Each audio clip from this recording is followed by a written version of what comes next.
बिस्मिल्लाहिर्रहमानिर्रहीम।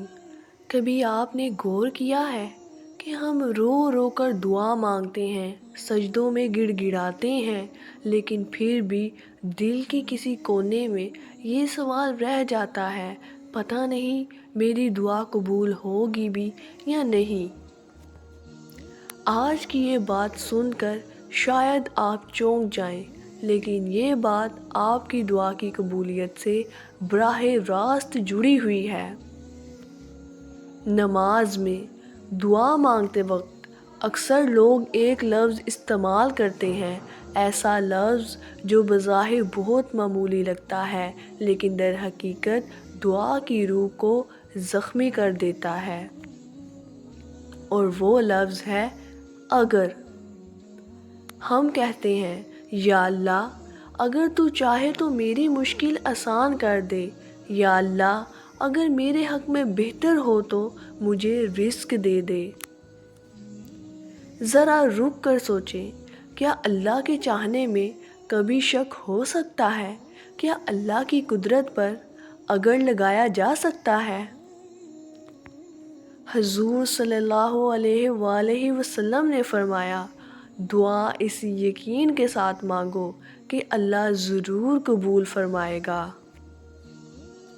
जब हम दुआ में अगर कहते हैं तो दरअसल हम लाशऊरी तौर पर ये कह रहे होते हैं, या अल्लाह, शायद तू कर भी दे, शायद ना करे।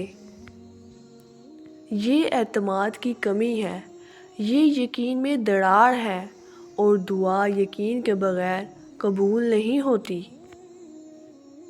याद रखें, अल्लाह को अल्फाज नहीं, दिल की हालत देखनी होती है। सजदे में आंसू बहाना काफ़ी नहीं अगर दिल में यकीन ना हो।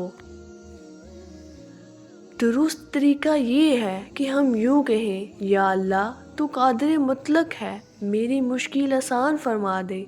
या अल्लाह, तू मेरे लिए बेहतर जानता है, मुझे वो अता फरमा जो मेरे हक़ में बेहतर है।